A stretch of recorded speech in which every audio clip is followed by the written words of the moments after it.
All right. This is our 28th attempt to make an episode today. We will keep trying. We'll keep going. Maybe. We'll laugh it off. We'll just go. Let's just do this. All right. Okay. So, let's get into it. And first things first. Let's do some early riser questions. We still have a lot. In fact, we have a lot of questions to get through and not a lot of time to do it. So I hope you guys don't mind. I'm going to move a little fast and wild today. So let's start with it. I'm going to do a couple out of order if you don't mind. And I have an announcement to make about somebody in the community, and I want to do that as well. So let's just start with this one. That is from... this one, I don't know who it's from. It doesn't say. It just says, question for today's show. Hey, Phil, I'm getting ads on Facebook where Fender is giving 30% off their stuff. If my local shop can't match this deal, which would make sense because that's about their margin, 30 to 40%, should I feel guilty for buying direct? Love what you guys are doing. Well, I don't know. I mean, feeling guilty... I mean, I guess if you have a nice relationship with your local shop, I mean, you'd probably want to give them as much business as possible. Let's take a look real quick, if you don't mind. Because 30% off is a huge margin. I mean, huge for dealers. In this market, in this industry, for Fender to give 30% off, that is almost what the dealer margin would be. What we don't know is that, because I was a Fender dealer for almost 12 years, Fender could be giving rebates or other information, right? So, for some reason, Fender.com will not come up because everybody's trying to get 30% off on Fender.com. Let's see. Hold on. Okay, here it is. All right. Only 4 days left. Okay, here's what it says. Okay, so only 4 days left.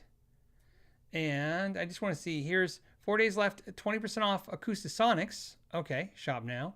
So that's 20% off. 20% off. Look at that. Yeah, that's really blowing these out. Okay, so that's not the 30%, but 20% is tight. My understanding is they have tons and tons of these. And so you guys know, I was pretty hard on them when they first came out, but that's because I thought they were really making a lot of these and I didn't know what the market was. And I don't think... I don't think I was wrong, but I don't think they were wrong either. What I mean by that is I was wrong where I think there was a bigger market than I anticipated for these Acoustic. However, where I think they were wrong is they made way too many of these. That's why they're blowing them out. I mean, 20% off is a pretty aggressive discount right out the gate. Let's go ahead and go to look at electrics. Let's see what we're seeing here. Selling fast, limited quantities. I saw the same thing you saw, the 30% off, but I'm not seeing, is there a tab that will just tell me where? New options. Okay, you can get up to $350. They're 20% off the Ventera.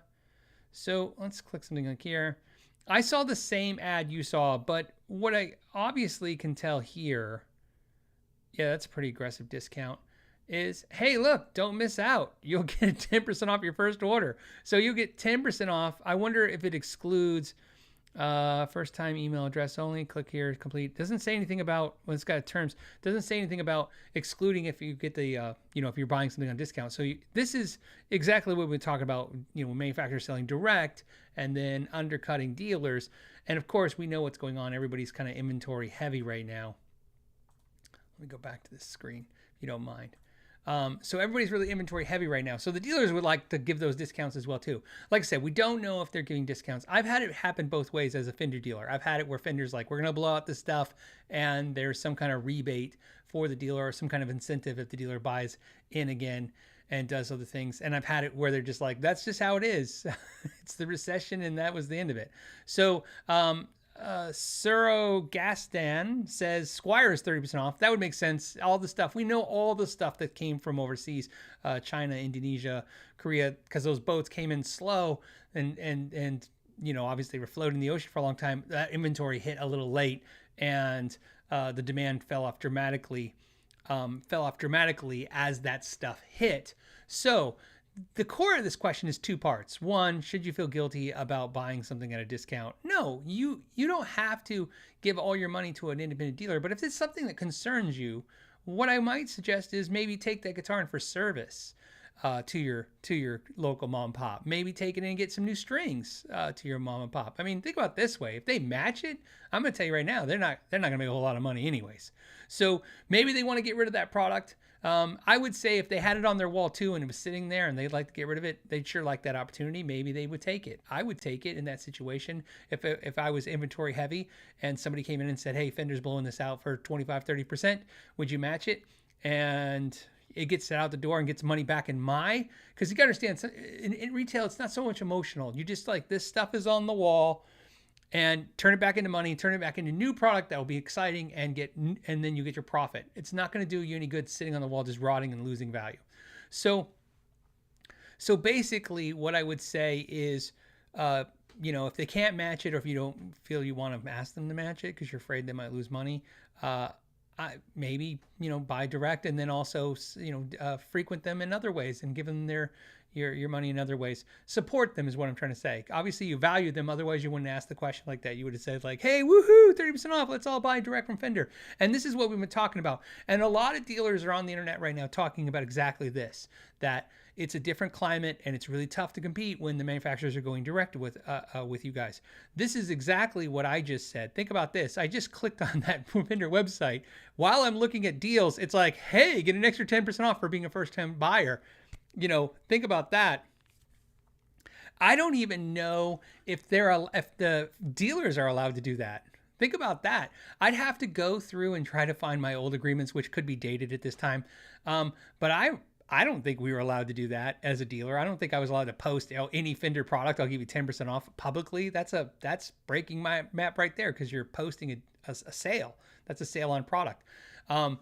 I probably could get away with if I said 10% off anything in the store, but even then Fender would say, no, that's a violation of MAP, I would imagine. So, look, here's what we've been talking about for a couple of weeks. And I had a couple insightful comments that were like, hey, this channel used to be more about gear and less about the market. But the market is what's in play. This channel is about guitars, guitar-related stuff, and what's happening this week. It's a weekly show, whatever's happening this week. And the last couple of weeks, it's definitely been hey, the market is softening, the prices are dropping, and I'm not telling you guys to go out there and just basically spend your money and get the sale, get the deal. I'm actually cautioning people, don't pay full price when there's deals out there. That's the whole point about having some kind of an education-based channel. It's like I'm trying to tell you guys, like, I'm not even saying like, go out there and fight for those deals. I'm saying there might be a deal. Don't just blindly buy right now. The other night, I've talked about this many times before in the last couple weeks. The other night, I was on the couch looking at Reverb, guitars on Reverb, as I do, and my phone kept chiming.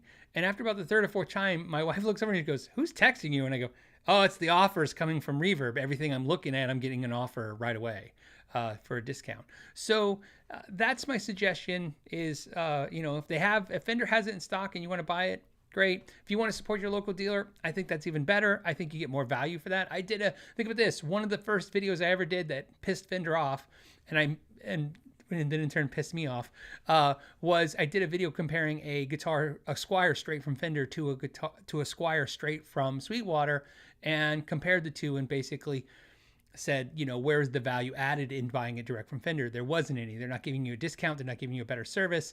They're not giving you a better return policy. I couldn't find the value added. This isn't to bag on them for this, okay? I understand, as someone who's been in business for a long time as well, that you have to make decisions, and all those decisions aren't the best. They just are what you have to make. So I think if you can find this deal that Fender's giving you from a dealer, I would do that first. If you can't, obviously, hey, save your money. It's your money. You worked hard for it. I hope that all makes sense. Like I said, it's a tough thing to navigate. It's a tough thing to navigate for me on a show like this when I want to really emphasize two things. I really like supporting community and people who have passion, and businesses that have passion that will be here in the long run. And let's face it, cold, dead-eyed corporations that sell you something because you clicked on a website is not the thing I really want to support. I want to support people who care and want to, like I said, add value to what you do. On the other hand, I want, like you guys, to take the hard-earned money I have and keep as much of it in my pocket as possible.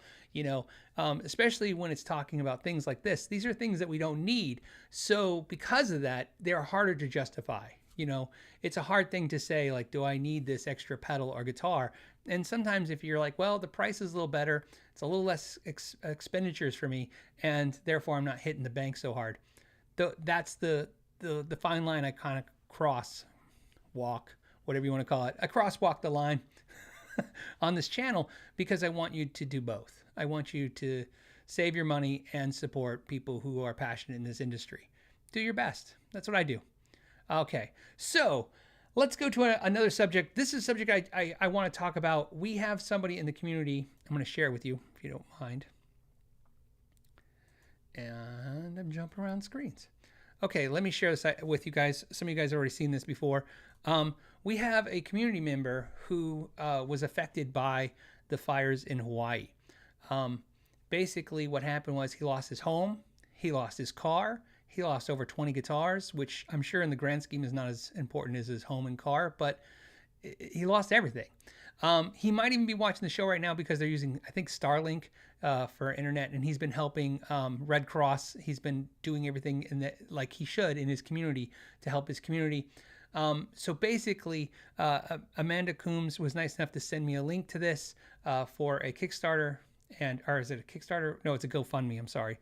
And I just wanted to share it with the community because not only is it a horrific event, and it's important that we, take notice of the fact that these people need help, but also I'm always a little affected by it a little bit more when somebody in our community, someone I recognize their sign on, or it's somebody who supported what we all do here.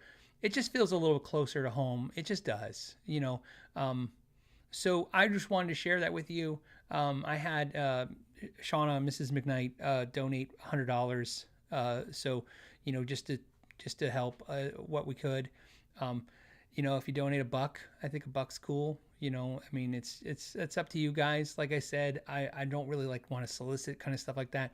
I just want to let you know. Again, I want to let you know, you do what you feel you want to do or should do.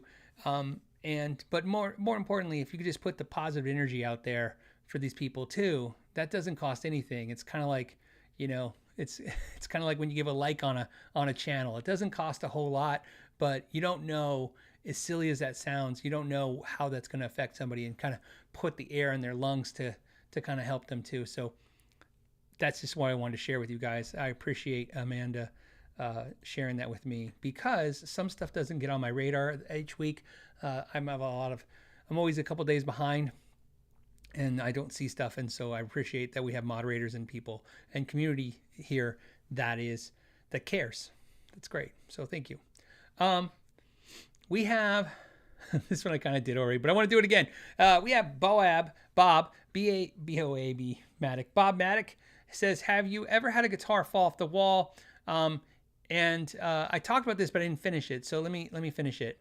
It says, the screws came loose on one of mine this week. Luckily, it was only my Telly kick guitar, and the only damage was some dents on the 6th fret that can be recrowned. So I'm glad nothing happened to the guitar. Well, not nothing, but it's fixable.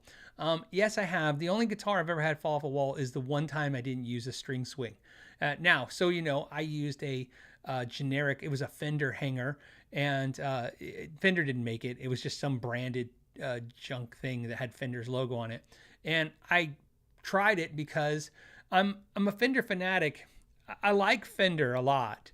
I know I talk about Fender as a business, but as product, I'm in love. I mean, I'm a Strat, Telly, P-bass, jazz bass person, player through and through. Nothing will deter me. It's like, if you had to grind me down to like the absolute easiest choice in the world for me, it's a Fender amp and a Fender guitar, and I'm just as happy as you could ever be. Same thing with a bass. I could just play a Fender bass, and so obviously I'm attracted to the Fender logo. So I have a lot of Fender logo stuff. And so the idea of having a hanger with Fender logo really appealed to me. I wished at that time they would have used string swing. I have used String Swing for many years. I've told this story so many times on this channel, which is I bought all String Swing for the store. And not only did it never fail me, when the store grew to its second location, I ripped all the String Swings from that wall, put them in the new store's wall. They worked absolutely fine. And they're on these walls right now. These are the hangers that are from, these hangers are all from 2004. There might be one or two in here that are somehow newer, but I doubt it. These are all from 2004. And this room that I'm in right now is not the room that I was doing the podcast in just a few months ago, which was not the room I was doing it a couple years ago in.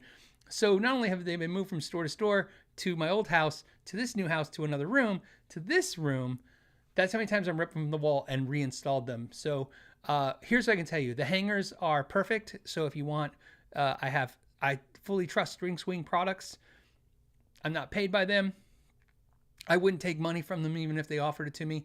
I'd love to take free product from them, but I don't need it. So I'm just shouting them out. And the importance of that is the only thing I can tell you about String Swing is the product is perfect. So it's just about how you install it. So obviously if you can hit a stud, that is perfect.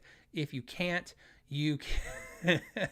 Wolf Tinker is like, prove it's not a green screen. All right, I guess I could do that. I'll do that at the end of the show. Would that make you happy? Would that make you hang out to the end? So anyways, the only thing you want to make sure is you're using the correct anchors. Now, String Swing gives you anchors, and you might be fine with those. Those are not the anchors I use. I have a newer, older home. I say that because it's not new, but it's newer. And so the newer your home, what I've learned, and I'm not a construction person, but what I've learned is the thinner your drywall is. So my house has got thinner drywall, and even the new homes have that new drywall where you can just pick it up. It's like air, and it's thinner. And what I've learned with that is I use different anchors. I use like the butterfly anchors. So that's my suggestion is not only use String Swing, but then use quality anchors if you can't hit a stud. So there you go. There. I hope that helps. So, there's my suggestion. Okay, but obviously, studs. That's the goal. Okay. The next question. I feel like I'm moving away from the mic. I'm sorry. The next question is. I'm going to hold that one to the end. That's a good one. This one is from Sean Brooks. So this is a recap real quick too. Sean Brooks says he's talking about the new Marshall JTM 20 watt head that it's $1,800. And he's like, he's asking if it's just basically a reskinned DSL. He says, what does being built in UK mean if it's all made with Chinese parts? That's a great question. And I actually look at it this way, and I hope, Sean, this will make sense for you. We all know that almost everything that's made in the USA that's technology-based, like a pedal or an amp, it's mostly going to be done with import parts. The irony, though, so funny story. When I was at Bad Cat Amps, John, the owner of Bad Cat Amps, was showing me their PCB boards, and that they were putting in the Bad Cat amps, the current Bad Cat amps. And those are made in the USA. And I was shocked. I was like, wow, the board's made in the USA. And he said, well, they are because the company that makes them is up the road from us, and they're California. And he goes, and they're giving us a smoking deal because so many companies have jumped overseas. They're just desperate for business. So that reminded me, like, wow, I didn't even know. I was like, they still make stuff like that in the US? And he's like, absolutely. He's like, that's why we're buying it. And he goes, and we're getting a good deal. He goes, we're not paying as cheap as we would if we were with China, but we're paying so low that it makes sense to keep go there, so we can keep it here. So my point, Sean, is we know all the stuff's going to be import parts in these amps. That's just how it goes. My thing about this is there's a logic that I want to stay away from, me personally, and here's what it is. There's this point where you go, okay, well, if all the components are made in China and it's just assembled in the USA or UK, then why not just go make it in China or Vietnam or Indonesia or wherever we want?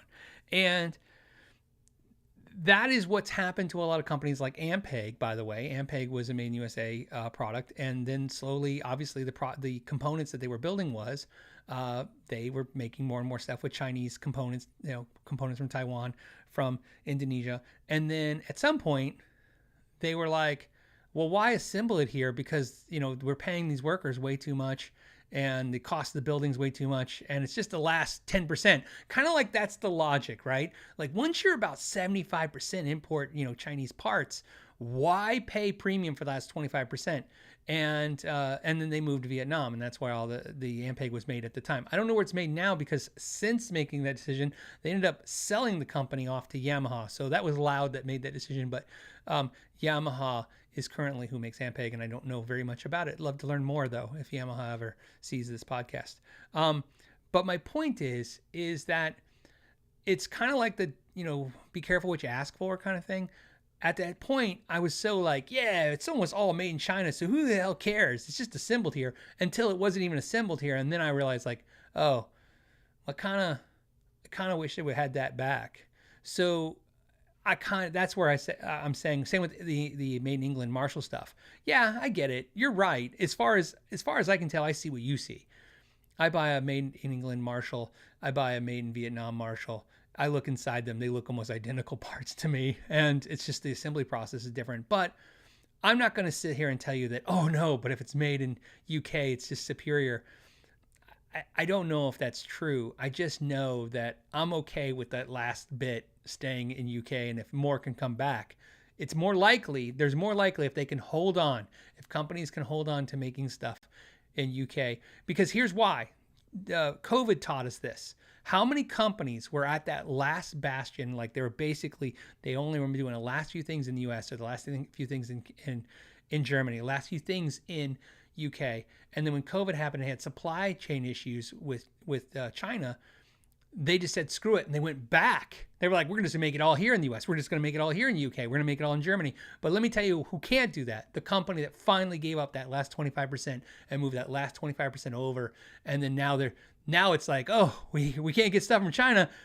And the price of real estate has gotten crazy. We can't buy a building, and we can't hire people, and we can't start from scratch. So I'm okay with everything holding on for that last bit. But I understand your point too. And, and what's great is it's in my opinion, it's not a thing where it's like you don't get a choice. You absolutely get a choice. Here's your choice. You can totally buy an amp that's made in Vietnam, in China, whatever, 100%, less money.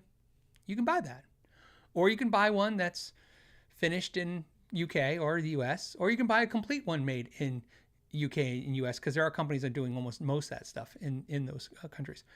It's your choice, right? So, and same to me, it's my choice. So it's whatever you want to choose. You get to have, whatever you want, and then when you hope for the best. At least I'm hoping for the best. And that's just my thoughts on that. And it's a tough subject.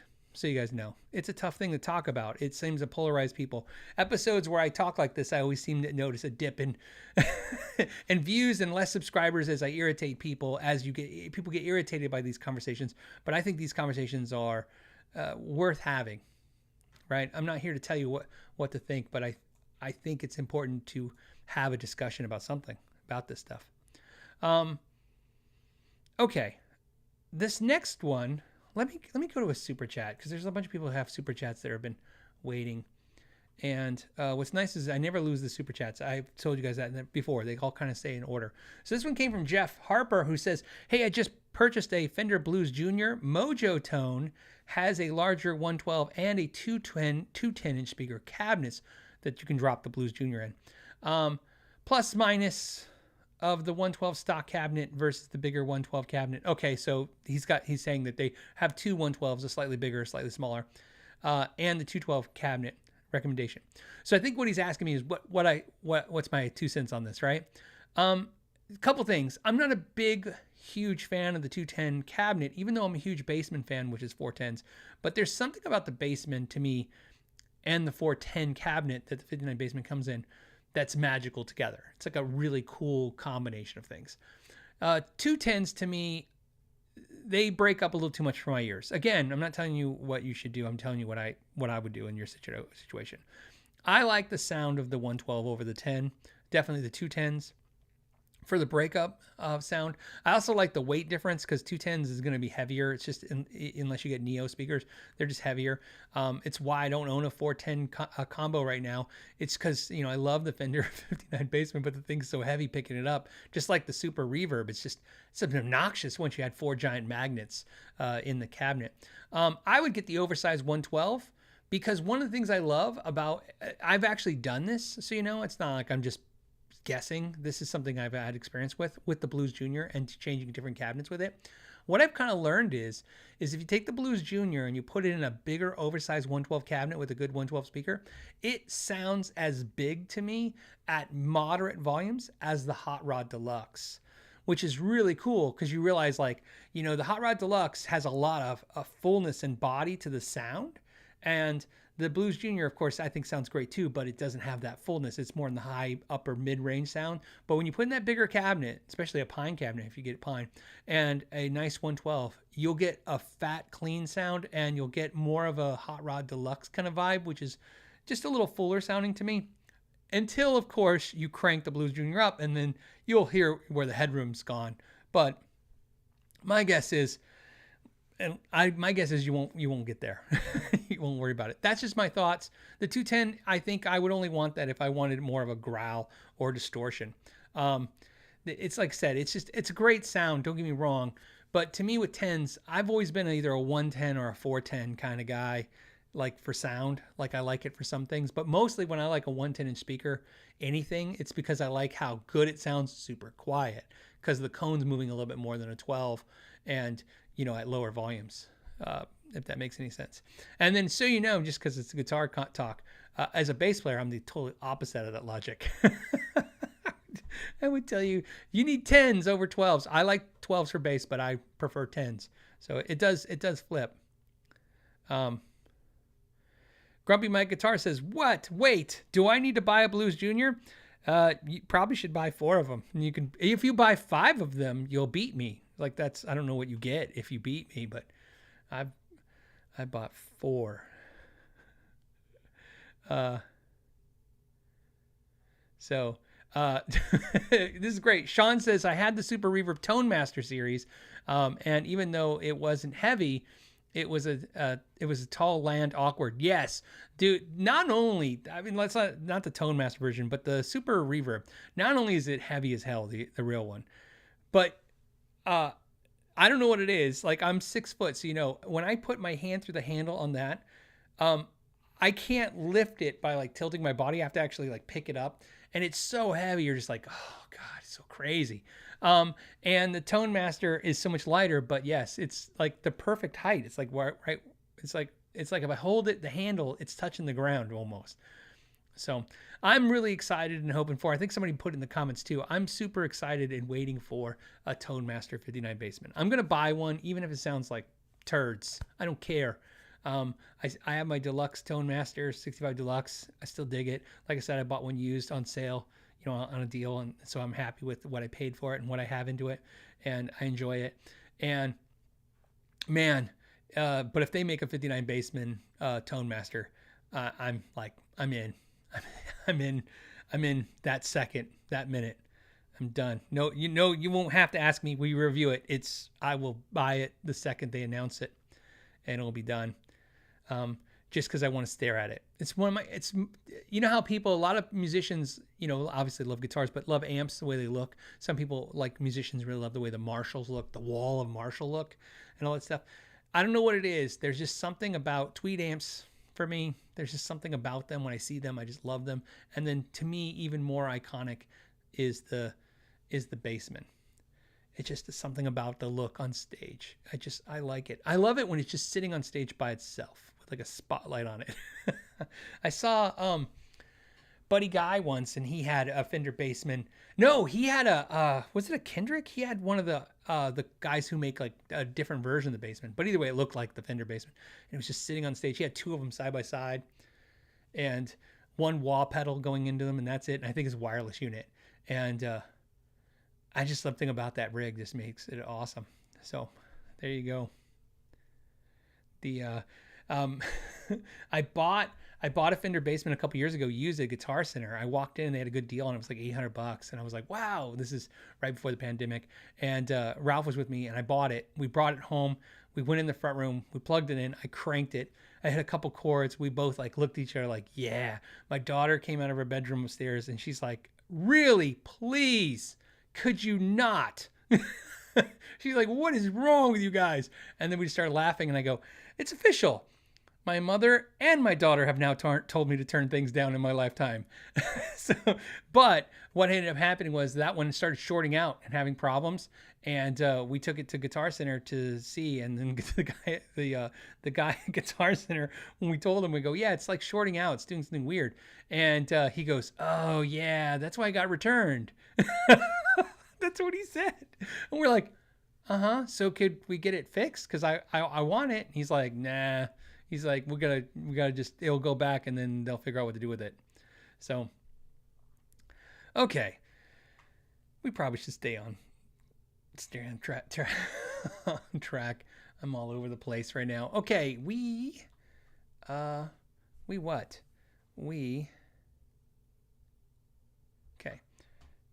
We need to get to the screen. Okay. Here's a question that came in off the knowyourgearpodcast.com.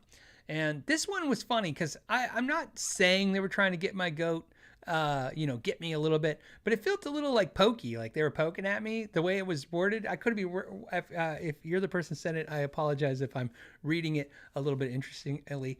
And this is probably going to be a more controversial type subject. The question was, it says, I would love to know how you would feel, okay, if Harley Benton copied a Badlands guitar.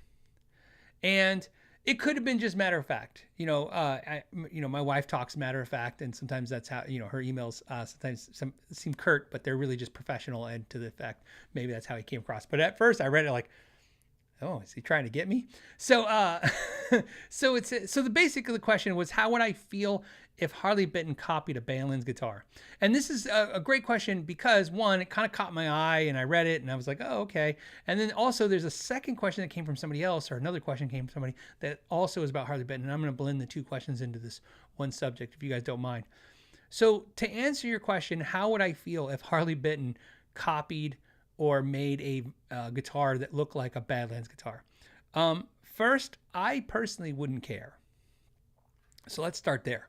Now, keep in mind, I'm not the owner of Badlands. I have ownership in Badlands, so I can't speak for the hive mind of that company. Okay, so here's how I look at it. First of all, Badlands is literally just replicas of things that existed in the past. So the only proprietary thing that Badlands could have is maybe the headstock.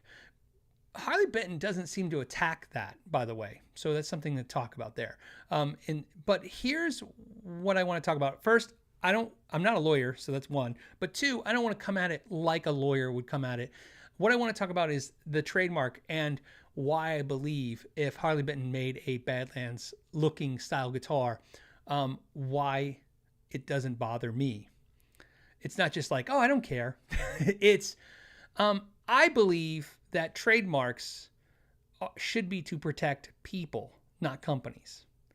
I've owned and currently own many intellectual properties. I have the Blackstock pickups. I have the Know Your Gear podcast. I mean, it may not seem like a big deal to people, but it's mine. I created it, and it's does well. It makes good income. So obviously, I value it. But that value is more about a consumer when I worry about them. So let me explain what I mean by that. To me, a trademark should protect the customer, because the whole point of a trademark is that no one makes a product that confuses the customer. So what I mean by that is, if Coca-Cola, this is my analogy, if Coca-Cola had a can, it's red and it says Coca-Cola, somebody made a red can and called it Soda Cola, right, and did it the same script. The idea is, even though the name's different, it might confuse the customer if they walk in the store and they're just so used to seeing the red cans of soda with the script. They grab it. Do I think it's wrong that a company knocks off Coke and makes a type of Coca-Cola product and sells it for cheaper? No. But do I have concern that a customer could buy it not knowing they bought not Coca-Cola, right? Not the product they intended to buy, okay? And that's where trademarks should protect the consumers. A perfect example of that is, by the way, is when Paul Reed Smith was sued by Gibson, and Gibson lost on the single cut. The idea was that Paul Reed Smith said the consumer is not confused by this. No one is walking in a store and buying a Paul Reed Smith single cut guitar and walking out thinking they bought a Gibson. I agreed with that. So, I agree with that statement. I agree with that, that logic. And so I don't think there is an issue there. In other words, I think as long as the consumer is protected. Where I've had problems in the past, and you guys have seen this on my channel, is like with AliExpress. If somebody made a product, like if somebody makes a Fender that looks exactly like a Fender and they put the Fender logo on there, and the sole intention is to make it confuse the customer, right? And some of you guys will go, yeah, but I bought a fake off AliExpress and I knew what I was buying. Well, that's good. You did, because you knew it was fake. But a fake, by definition, is trying to confuse somebody. That's why it's faked, right? It's not inspired by, it's not like, it's a clone, right? If you're cloning it, you're obviously up to something. And even if the customer's in on it, maybe that's okay for that person. But like I've seen in the past, that once that customer buys that guitar and then throws it on Craigslist and sells it off, then the next person might not be so kind. They might try to convince somebody that they're buying a real Fender when they're buying a fake.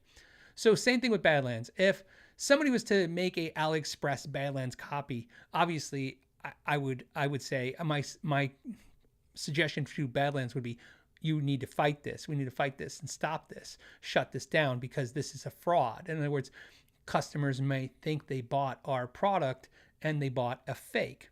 If Harley Benton was to make a Badlands, like a red striped 80s looking dinky guitar with a Harley Benton logo and headstock, I'd be like, yeah, that's pretty cool.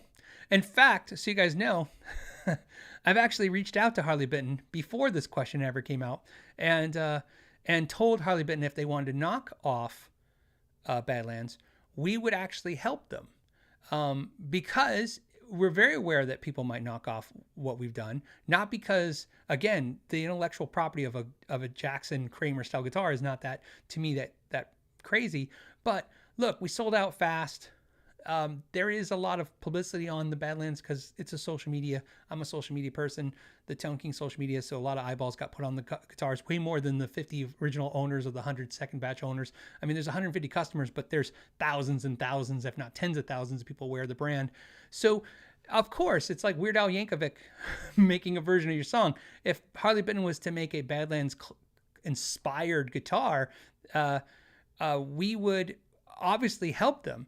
In fact, so you know, and this is absolutely fact, I would never lie to you guys about any of this stuff. Not only we've told Harley Benton, I was the one who did it, but I had permission from Brain Trust to discuss this with them. Hey, if you want to make a guitar, we'd like to actually maybe get a royalty deal out of it and help you. Not a royalty deal like, oh, you're using our likeness of our guitar and therefore pay us. It's no, we'll help you make it even better. We'll help you with the pickup choice you're doing, or we'll tell you ahead of time what we're going to do next, and maybe you can launch yours around the same time as us. And if there's and why not? Why not make a better product for the consumer? Because there's nobody out there is going to be confused that the $2,800 made in the USA with every detail being taken care of and the cases and all this stuff is the same product as a $300 Harley Benton guitar. Okay. But, in fact, I even told them, I said, you should put stainless steel frets on it because everybody wanted stainless steel frets, and you can one up us with stainless steel frets on that version. Just like I said, stay away from our logo and our headstock, because that's where the confusion would happen. We would never want a customer to be confused because, again, that's taking advantage of the customer. Do I think all companies should do this? I don't know. I don't know what to tell you.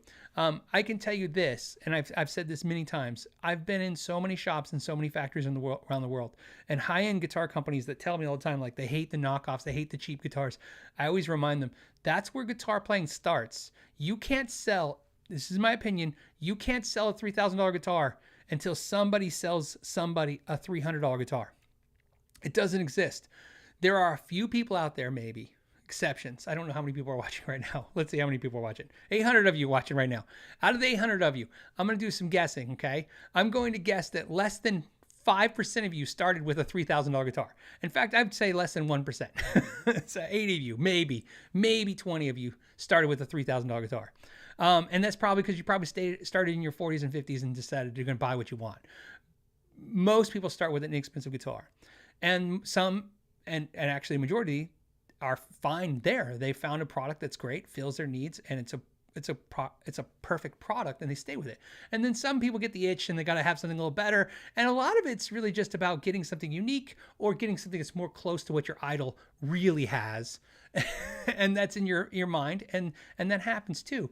But the reality is I've told you before, I'm not interested in making a import version of a Badlands because I think what Badlands is doing is kind of unique, replicating these more expensive high-end 80s style guitars and doing a really kind of fun thing on it and making it more obtainable. Again, I use the word obtainable because they're not affordable guitars, but it's not the $6,000.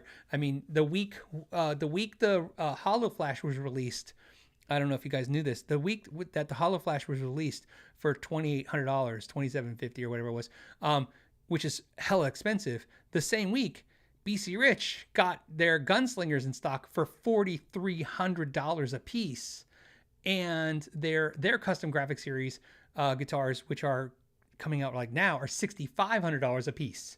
So I mean, obviously, we were able to use people, like factories, like people, like like materials, and come in at half the price.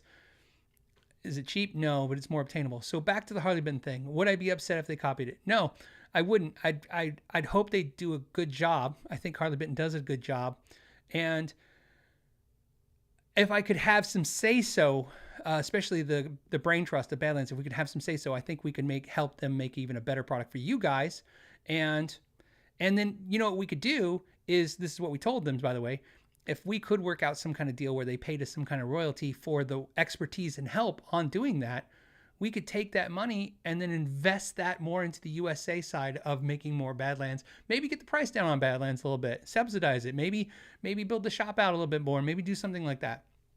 All those things are opportunities. Or, they could just build it without our help, and I'd still be fine. It's like I said, because I don't have a problem. I think it's my pet peeve in business, by the way. It's like YouTubers, right? I'm a YouTuber, and if I was to say, like I said, all of a sudden if I saw a YouTuber with a black hat and a black shirt and a bunch of guitars on their wall, what am I going to say? Oh, you copied it? I copied this. This is like, I took this from Scott Grove and the Tone King, and this is, like I said, it's all inspired by and it builds off of and stuff. And the whole point is to do something better.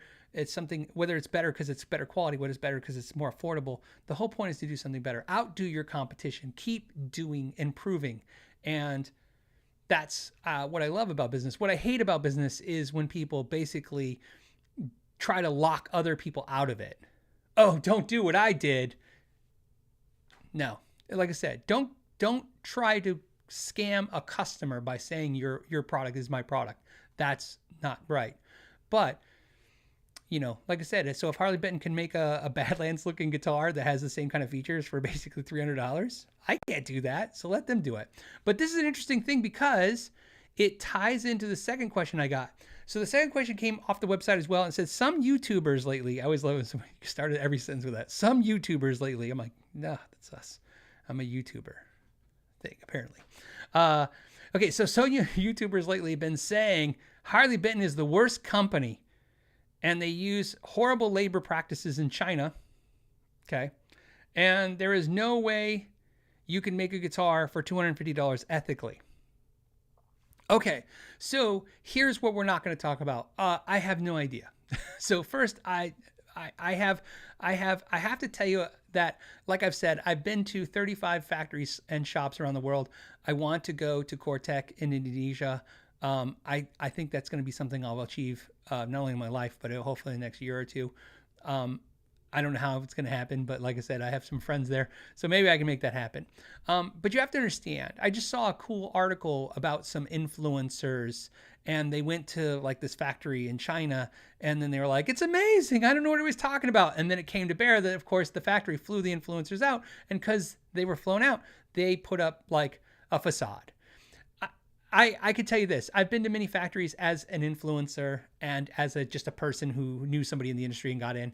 And I've had like experiences, but definitely the charm comes on when they think you have a camera. So I would never say sugarcoating thing and say, no, it was a great factory. It was perfect. I'm like, no, sometimes, I'm sure I was given the special tour, right? Okay. So that being said, I don't know what the practices are for companies. Okay. I just don't know. I've done as much research as most of you guys doing online, and you hear different things, and some stuff is, clear, and some stuff is not clear. However, what I will share is what I do know about Harley Benton. Okay. And this doesn't mean this is the whole story. This is a piece of a story about Harley Benton that I happen to know, and I'm going to tell you how I know it. When I was at Tolman at an event that I was flown to, I was hanging out doing content for Tolman. I wandered, as I do on these events, I wandered around, and I wandered upstairs, and I started talking to the Harley Benton folks and asked them some questions. And here's what I learned from those discussions, and I'm going to share with you. So the first thing I'm going to share with you is the reason this is coming up lately about Harley Benton, I think, is I saw all the press they got with the new line of PRS style Harley Benton guitars. I'd also like to tell, okay, there it is. So let me just share this with you, and I hope you appreciate it. I gotta move a lot of screens around because my screen share is in one spot. Okay, so let's start with this. This is the guitar that I'm going to talk about, if that helps. This one right here.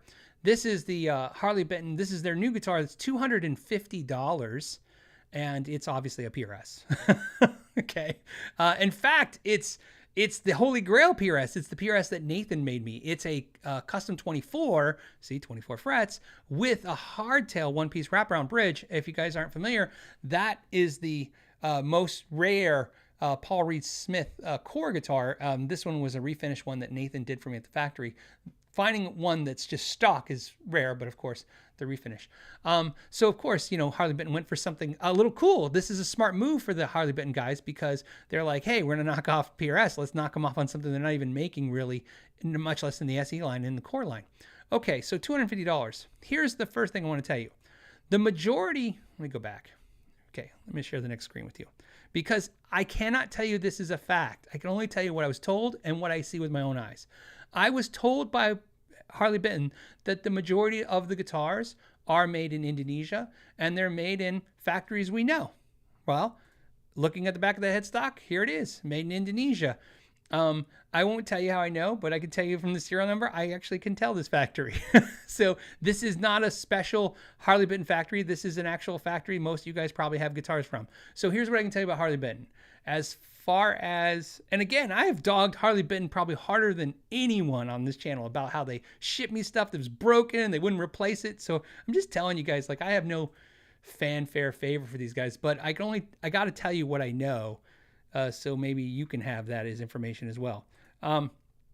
So to the question of they're the worst company that uses the worst labor practices in China. I'm not saying they make good decisions. I don't know. I'm not saying they don't use horrible labor practices in China. I don't know any of that stuff. What I can tell you is that who's building Harley Benton for the most part is building a lot, and I mean a lot of the brands you have. This PRS right here, I'm gonna go back to it. Actually, I'm gonna go to another one. I'm gonna pull this one up, share with you guys. Here's another one. Can we make it bigger? It's gotta take a second because internet's okay. Indonesia. Now, could it be these are prototypes made in Indonesia and the ones you get on? I don't know. I'd love for you guys to tell me. That's how we can keep everybody honest on the internet here.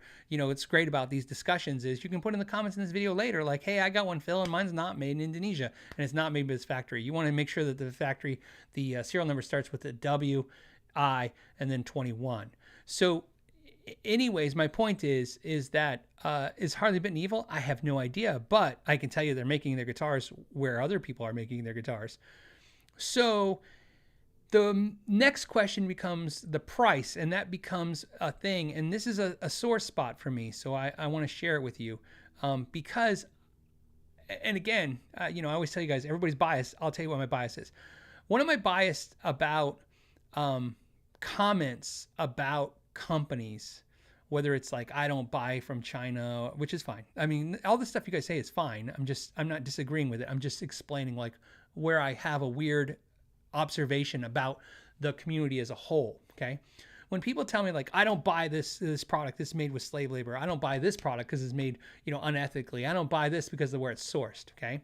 What I find is that the majority of those comments, whether they're true or not, lay in videos with guitars where the prices are super low. A perfect example of this is I'll do a video of a product and it's super cheap. Like it's super cheap, okay? $200-$300. And the comments will come flaring in. They'll go, oh, you guys that buy these guitars, whoever buys these guitars, they go, you guys buy these guitars, this is unethical. Here's the funny thing. If you're saying, yeah, well, you're buying, USA handcrafted guitars or, guitars built by your local luthiers and stuff, I could see your opinion. But a lot of times those opinions come from people who have bought a guitar from those same places that just happens to be $500, $600, $700, $800. And then they go, well, this is ethical now. It's not ethical.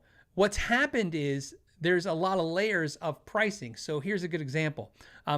Part of Badlands is that our marketing budget is $0. It's zero. Okay.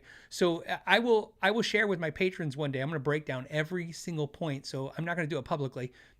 There's no reason to, but if you care, I guess you can become a patron for $5 when I'll announce when I'll do it even. So you don't even have to pay me $5 for multiple months. You can just pay for that month. I'll break down how much I invested, what was my first dividend, how long did it take to get my investment back with Badlands. I'll discuss those things with you. But I can tell you right now, the biggest upfront expense with Badlands was the legal fees. It was the attorney. That was the biggest thing. The attorney and the accountant. Those were the two biggest expenses going in. The marketing budget is $0 because I'm an influencer, whatever the hell that is, right? I'm a YouTuber. What do you want to call me? A talking floating head, whatever the hell you want to call me. I'm that. So I can put product out, information about product very easily. So can the Tone King. We had that ability. So we didn't have to pay a lot of people. So that we didn't keep that money. We gave that to the customer. That money was given to the customer. The ones who bought it know that because they own the guitar now. They've seen the guitar and they know what it's competing against, and they saw that we undercut those guys. Well, we undercut them because we removed as many price obstacles as we could, and one of them was advertising. So when you look at a Paul Reed Smith, I'm not saying a Harley Benton is as good as PRS SE, okay? They're just not the same level. But that level of difference is a few things. The PRS is going to be a better guitar because they're going to select better woods. PRS is going to pick a slightly better character, types of woods. I'm not saying for tone. I'm just saying for like continuity to be more like the chord line. They're going to ask for slightly better electronics. They're going to probably ask for more hand time on the instruments, so there's less fail rate. Plus, PRS has to add in the cost of the fact that all those PRS guitars have to go to the PRS factory in Maryland, and there's a team there that goes through each guitar and sets them up and tries to make sure they fix any of the flaws they see from the factory. So that is an expense, okay? So you see how you're adding expense, multiple shipping points, obviously added expense of going into the guitars. Then you have to add in, I just told you guys a couple weeks ago that PRS has one, in my opinion, one of the biggest social media budgets. There's a huge marketing budget for PRS, just like there is for Fender Gibson. That, they don't just eat that. That's you. You have to pay that. You have to pay to find out what a PRS SE is. That's how marketing works. Right? Somebody has to pay to get it in your face, and you have to pay because they put it in your face. So that gets added to the budget. Then there's a dealer margin that has to get added to the budget. Right? So all that stuff gets added to the budget. Harley Benton, what Tolman is doing is essentially they're using their big giant muscle of money because they're a huge billion-dollar entity. They're just going to the factories that their attitude is basically these companies are going overseas and having a version of their guitar made, okay, to drop the price and add in those features. And then Harley Benton's like basically going, or Tolman is basically going, we can buy in huge volume because of our store. And their advertising budget is built in. Here's why it's built in. People already frequenting their website.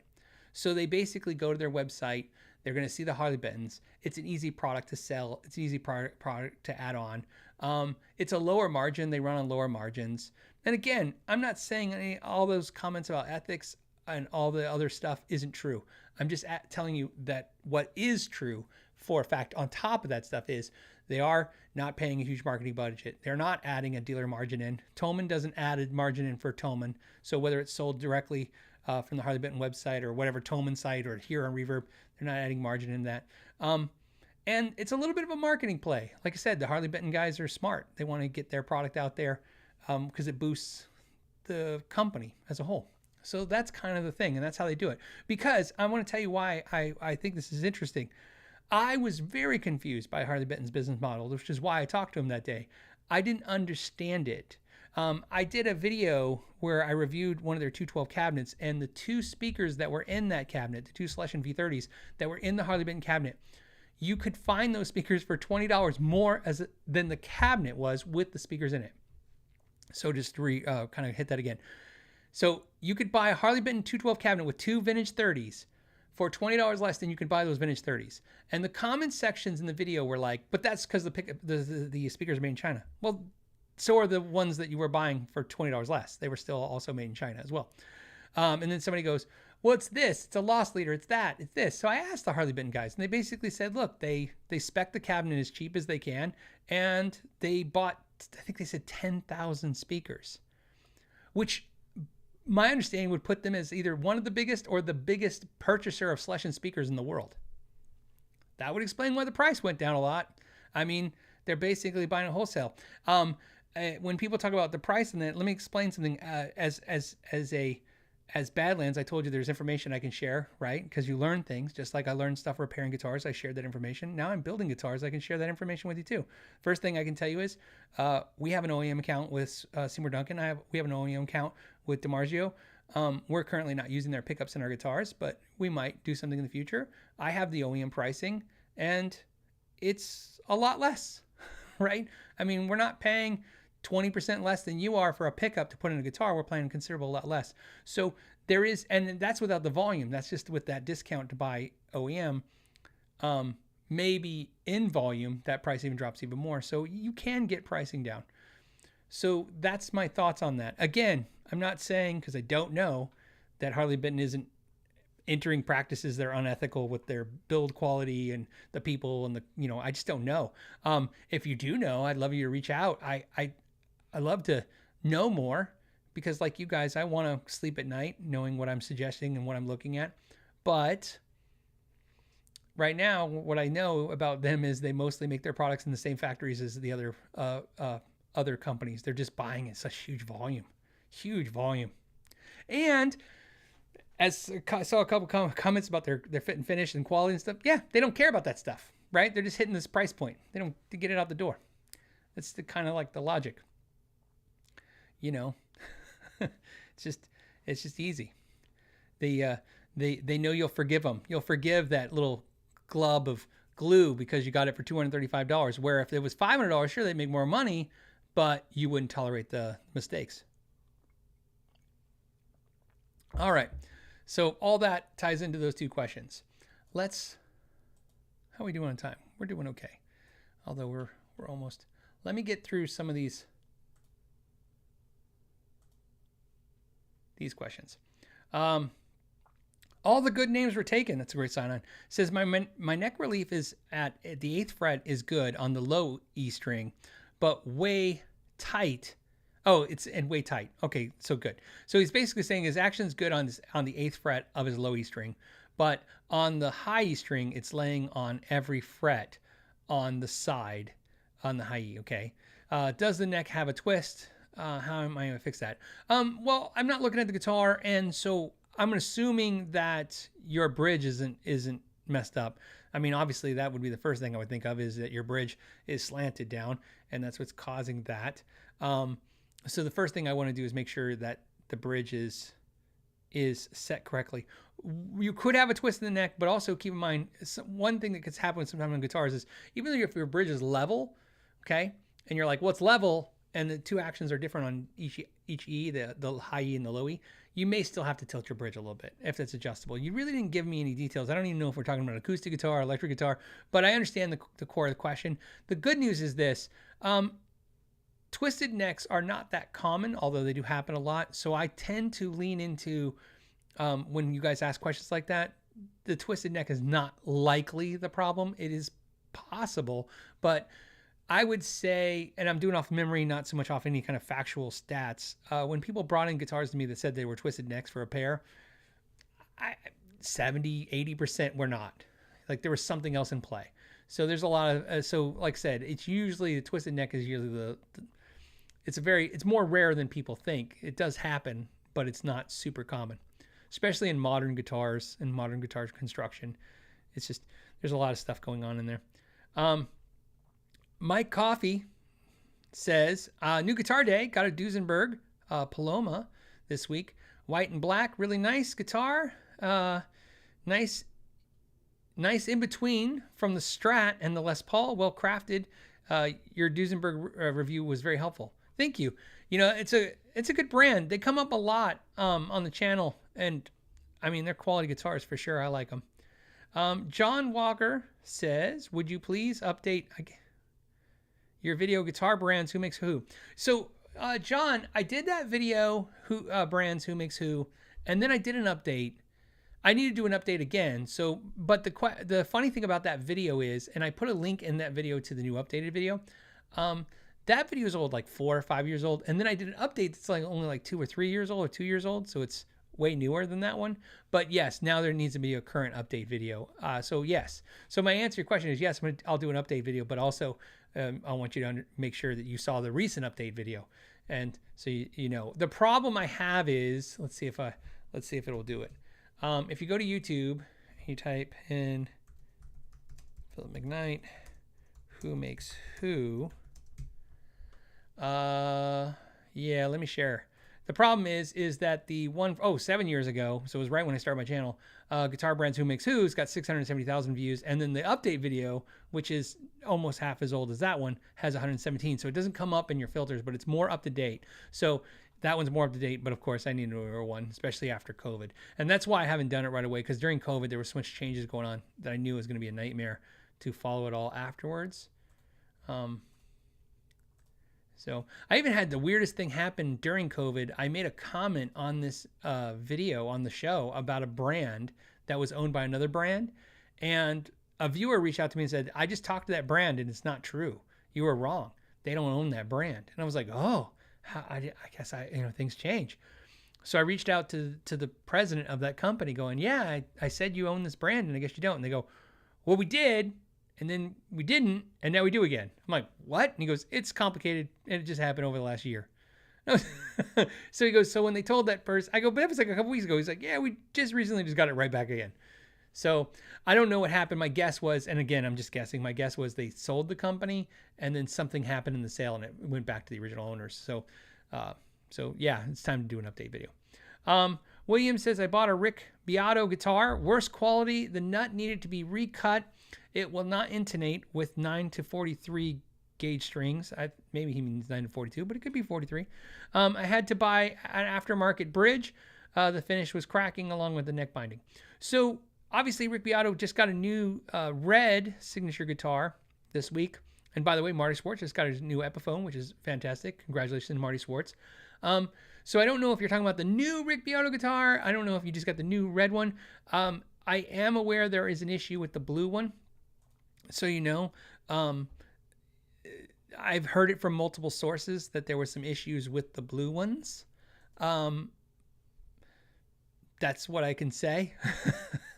The problem is I don't have any like official more information to say, yes, there was some issues. So when you said that the nut needed to be recut, intonation was out, that's in line with a lot of the stuff that I've heard with the blue ones, that there was that issue. And so the one thing I will tell you though, and I see it's CID, so you're in Canada, right? So I assume that CID is for Canada, for your type of currency. So I don't know how easy it will be, but I think you can reach out to Gibson.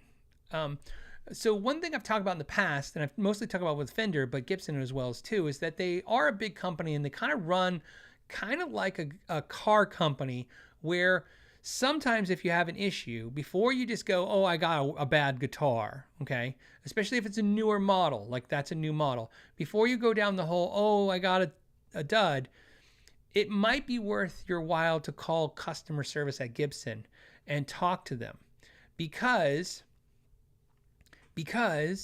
if it is a problem consistently, they'll have a fix, including just like a car dealership. They'll say, bring it in or ship it back to us, and we have a fix. We're aware of this issue or that issue with the guitars. Or at the very least, if they've never heard the issue before, you're helping them with a guitar like that. I know it's your time, but it could be your money being saved. So you have to take a chance. You contact them, let them know you had a problem. Either A, they'll take care of you because it's a problem that's happening consistently across the board, which is what I'd highly suggest you do, even if you had somebody look at it already. And then if it's not a problem, you're the first that could be the start of that. So when 20 people later call and say they're having a problem, that person will be taken care of. It's not as, and maybe you'll get the call back. So Gibson, I know we talk, about these big corporations. There's a lot of things not to not like about a big company like Gibson or Fender or, you name it. But at the end of the day, they do want to sell guitars and they do want customers to rebuy guitars.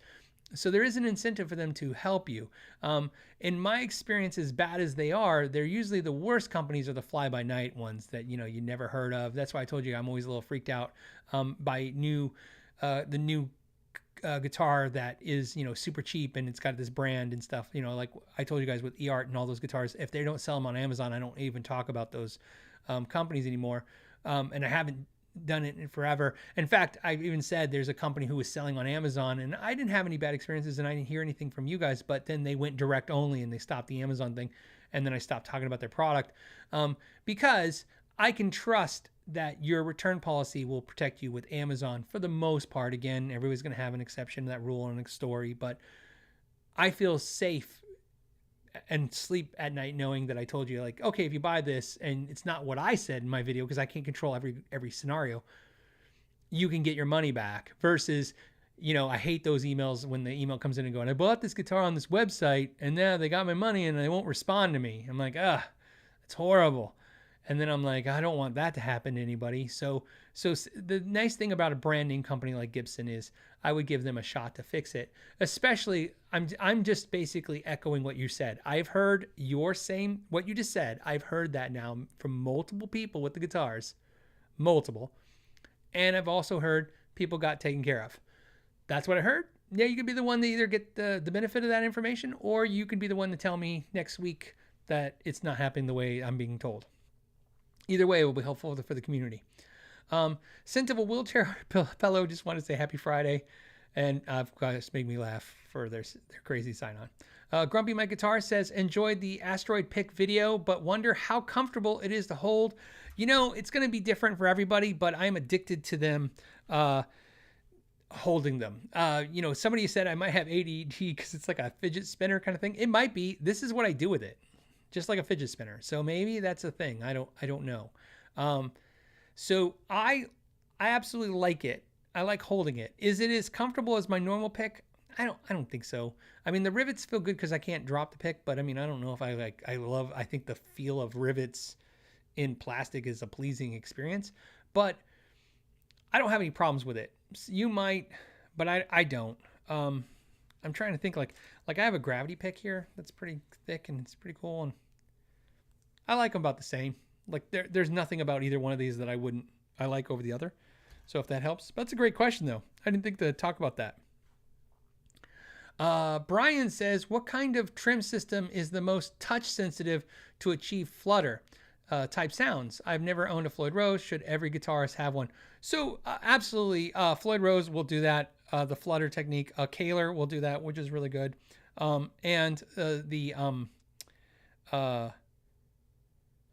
What's wrong with me? There's two other bridges I want to mention. What do I want to mention? Definitely. Why can't I think of the bridge? Somebody's going to say in the comments. I hope. I've done a ton of reviews of their bridge. That's what I like about it. It feels like a Floyd.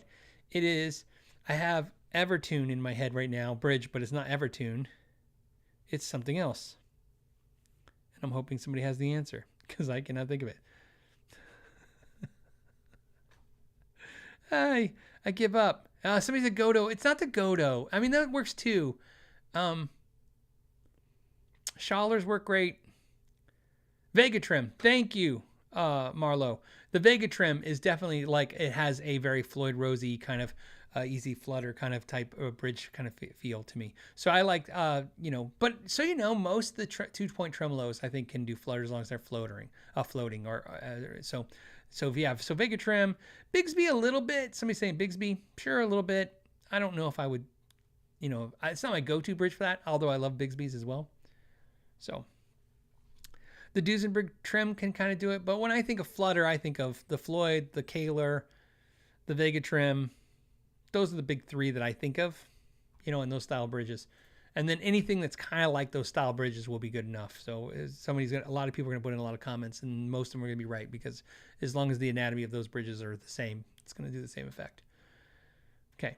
McDowell's, hey, they're McDonald's, but we're McDowell's. They got the golden arches, and we got that's a movie joke. Okay, so KYG, I modded an Eastman E10SS a whole step down with heavier strings to compensate for the tension, intonation action change noticeably. Setup advice or need a new nut. So you need, so it's an acoustic guitar. So two things. Obviously, even with decreasing, you decrease the tuning. So of course, relieve the tension, but you added heavier strings. That may not be the same. In other words, the tension before and now may not be the same, because whole step, you might have got too aggressive with the strings. I don't know. But, so you might need an adjustment on the truss rod is basically what I'm saying. Okay, so on that guitar, you would adjust the truss rod, tighten it a little bit. It's a possibility. But definitely your intonation issue is your saddle, your bridge saddle. It's an acoustic guitar, and that bridge saddle was probably cut or compensated for the tuning that it was in. Acoustic guitars are really temperamental to intonation issues when you mess with tuning sometimes like that.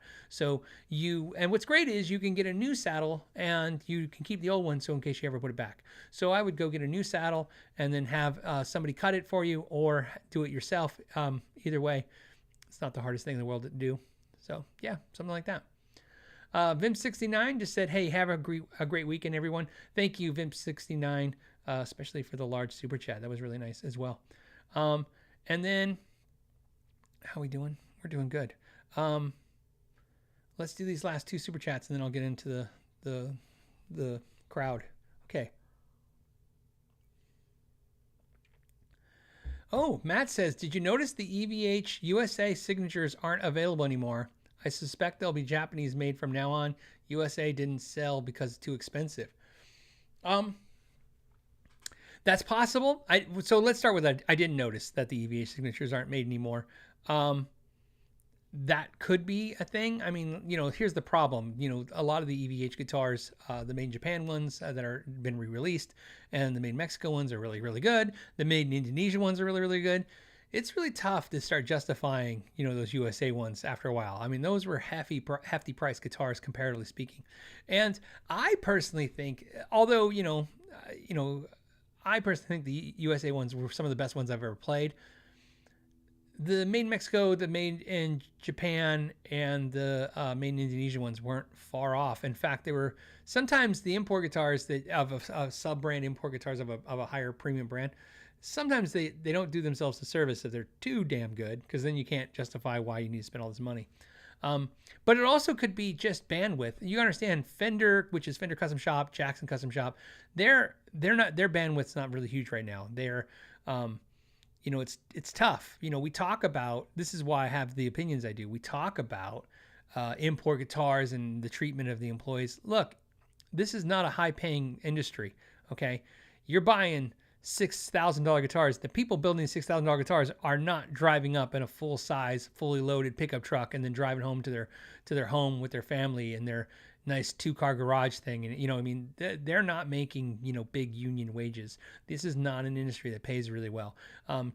It is very common that you could own a guitar that is seriously 10 times more expensive. In other words, let's say $300 to $500 guitar. You could have a guitar that's 10 times more expensive than those, and the person building it is making what you make at In-N-Out Burger.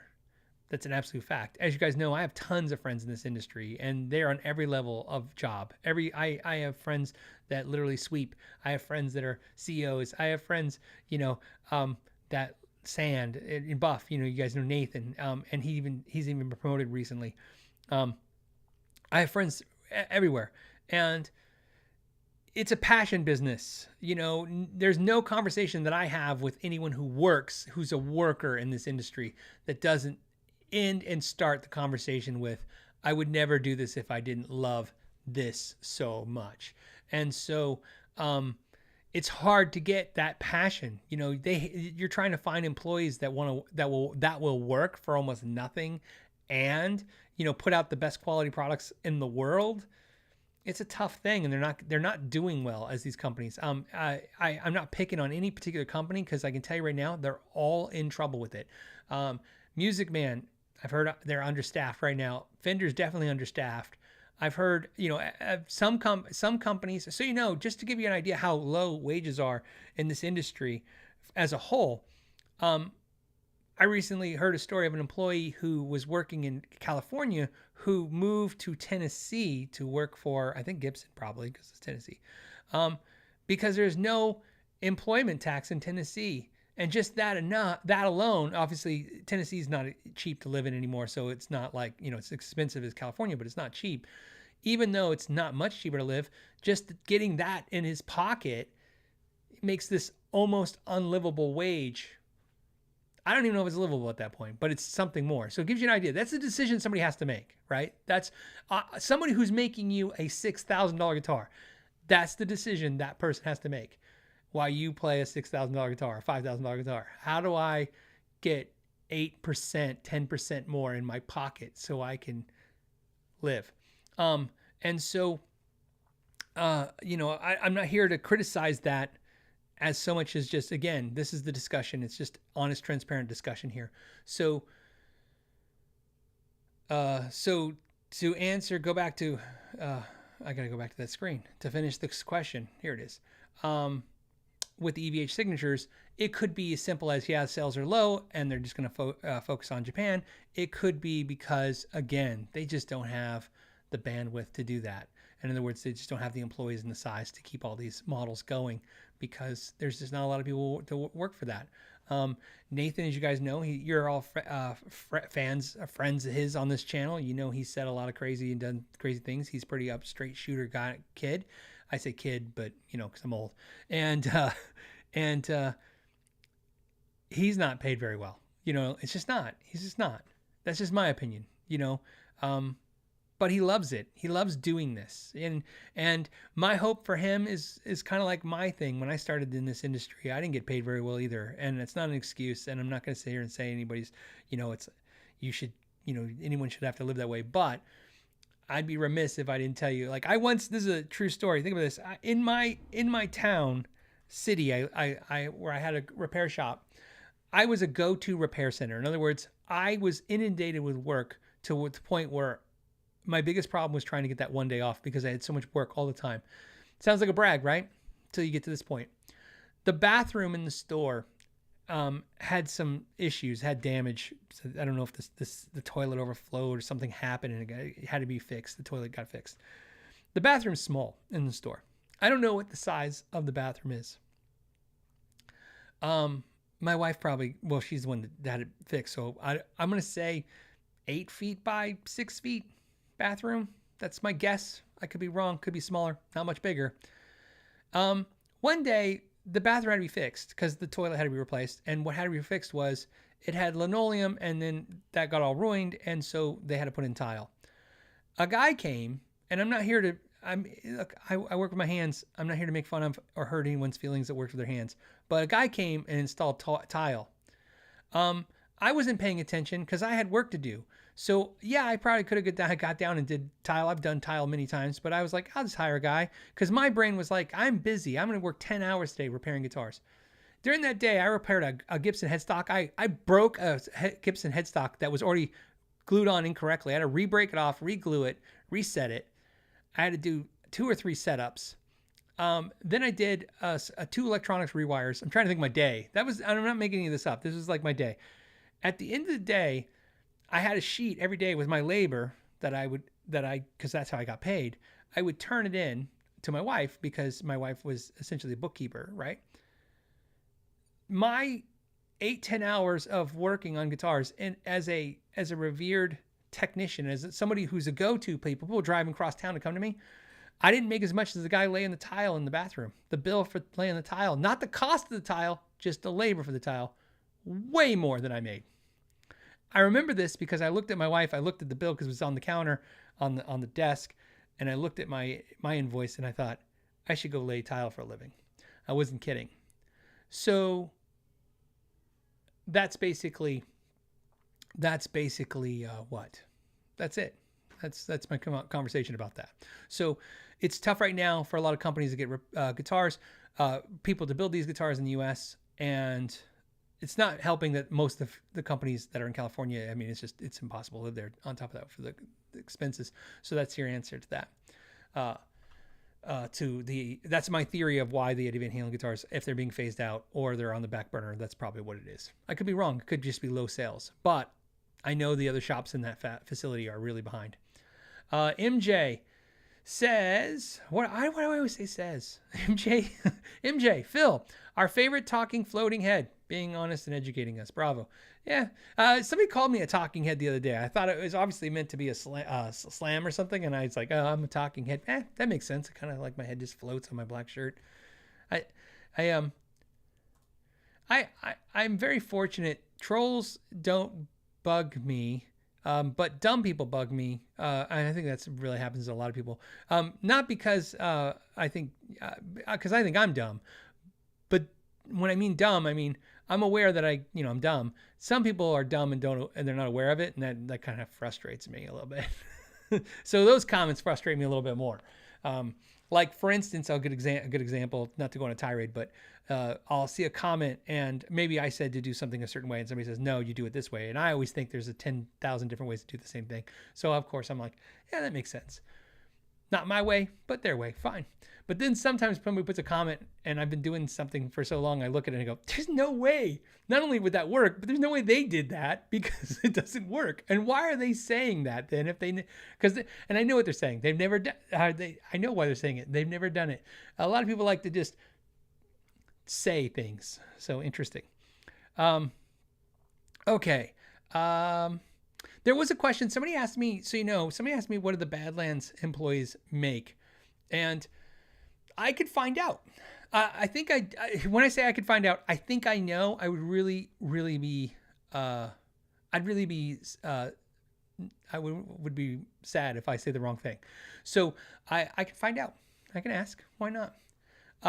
In fact, I'll give you a gauge of where that is with others. What I can tell you is that the employees that are building the Badlands guitars, they did come from other shops. So other well-known builders. So that's how they're scooped up. So, that's kind of the thing. But that's not saying a whole lot because that's a lot of them rotate these manufacturers and builders because of either the treatment, the distance, the money. It's a tough racket. It's a tough gig. It's again, I need to say it. That's why I'm saying it. I need to say stuff like that. Okay. Let me look at one more thing.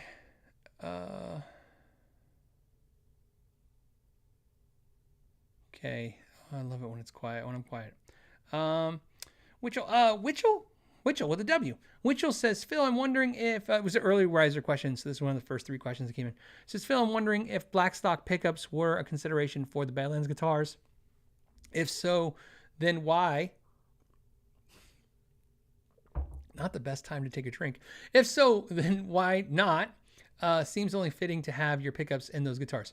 So the answer is no. They were never considered for the guitars. And here's why. One, Blackstock pickups, which are the pickups, that's what I call the pickups, the brand. I put my pickups that I wind as a brand, essentially were pickups that I was making just for like Sharp Max videos, and I was just doing for viewers. When we did giveaways or when we raised money for charity, I would wind pickups, and to kind of make it more special, there's a little bit of a coolness to attaching something to a video. I've always kind of thought this. It's not me. Like, who gives a crap? Like, oh, Phil McKnight wound my pickup. Like, I don't think that matters. But it's really cool to say, oh, this pickup or this guitar, this thing was in this video, because I've seen it firsthand. It's really cool to show one of your buddies, like, oh, I got this guitar. This is the video it's in. Just like, it's funny, just to give you a reference, I have this Framus guitar right here, this television. And one of the things I like to tell people is it's in all the ads. Like every Framus television you've ever seen with P90s like this blue one, it's this one. They used it for every ad they did. It's kind of cool. Like you're like, it's in every ad. So there's a little coolness to that. So I basically, on the Blackstocks, I was kind of keeping it to that. I was keeping it as a non-sellable item. Then, like I said, I started selling Blackstock pickups out of desperation and fear of when COVID happened and they wouldn't let me, the state was like, locked down, shelter in place, go find toilet paper. And then you literally, and then of course you can imagine my wife's like, please don't have anybody come to the shop, because my shop's in my garage. It's a section of my garage is built into a shop. No one comes to the house, and I couldn't go to the store I was dropping off and picking from because they're closed. So I was like, I don't know how to make the money that I was making. And so of course I was like, well, I can make pickups. So I made a bunch of pickups, and to my shock, they sold out very quickly, faster than I thought, because I thought, oh, this will carry me for 6 months, and it sold out in a day or two. And so my point is, one, it wasn't considered because of two reasons. One, I couldn't make enough of the pickups anyways, not in trying to meet any other demand that I was barely hitting at that point. The second thing that is important is the pickup that I make, the Northern Lights and the Copperheads. So I make three, basically, the Full Moon P90s, the Copperheads, which are single coils, and the Northern Lights. The Northern Lights and the single coils are the important ones, because the single coils are something I came up with. It's a long story, but it's just something I'll talk about one day. We'll pen that one because it'll get too long for this. The Northern Lights are a pickup that a friend of mine used to make that I loved, and he doesn't make them anymore. So I cloned them with his blessing, and that's what I make, because that's is in almost all my guitars. I have a couple of the ones he made for me, and then I have all the rest of the ones I made. That's what's in my guitars. So then I thought, okay, I'll replicate that. That'll be kind of cool. That wouldn't make sense with Badlands guitars. My pickup is like a really high definition PAF. It's like a PAF if you like a lot of clarity. Michael Nielsen has done a lot of amazing videos with my pickups, so you should check out his videos to illustrate, what it does, which is just a really clear sounding PAF. So it's like my pickup, the pickup that I like, why I like it is my pickup's a pickup you buy if you like the way your guitar sounds and you just want your guitar to be like, amplified. It's not going to really color the guitar too much.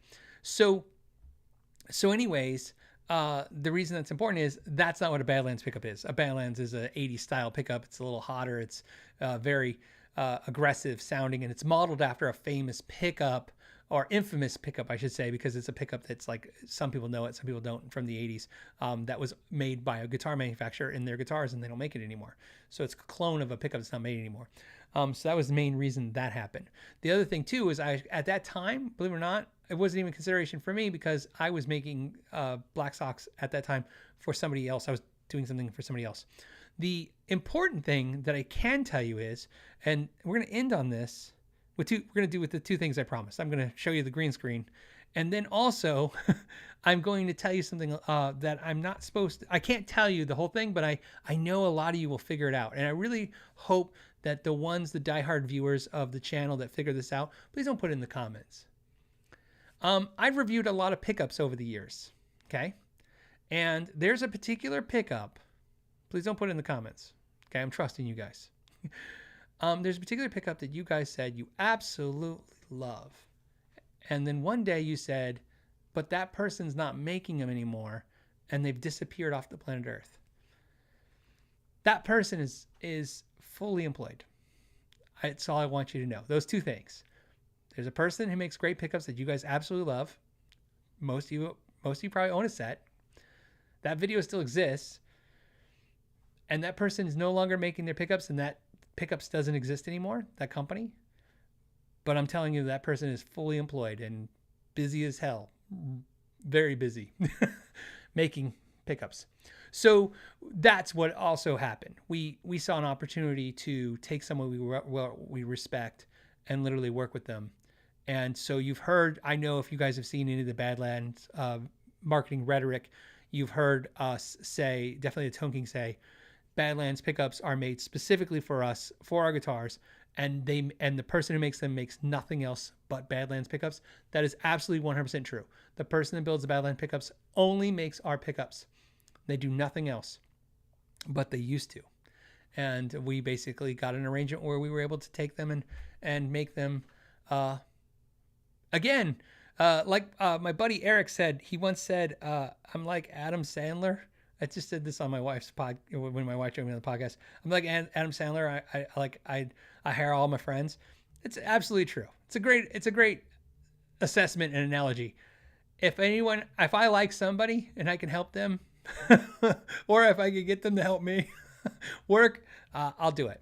So there you go. We'll end on that, and of course the green screen. So let me do that. So I'm gonna go touch a guitar, and I'll show you a cool guitar that a video this week's coming out. Okay. Oh, and hit my microphone. Okay. You can see my stool way over here. Okay. Go here. So no green screen, and yes, this is a Gibson Les Paul with an Evertune bridge. This video will be this week for you, so you guys know. Yeah, this is a Gibson Les Paul with an Evertune bridge.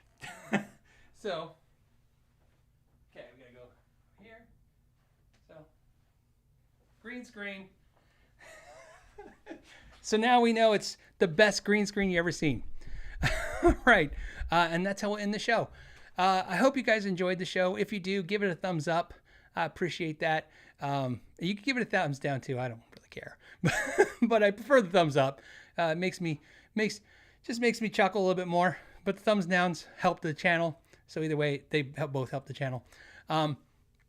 So on that note, I'm gonna let you guys go. Thank you so much for all the for those that were live today. Got to see all the craziness and all the internet crashing and system crashing and everything else.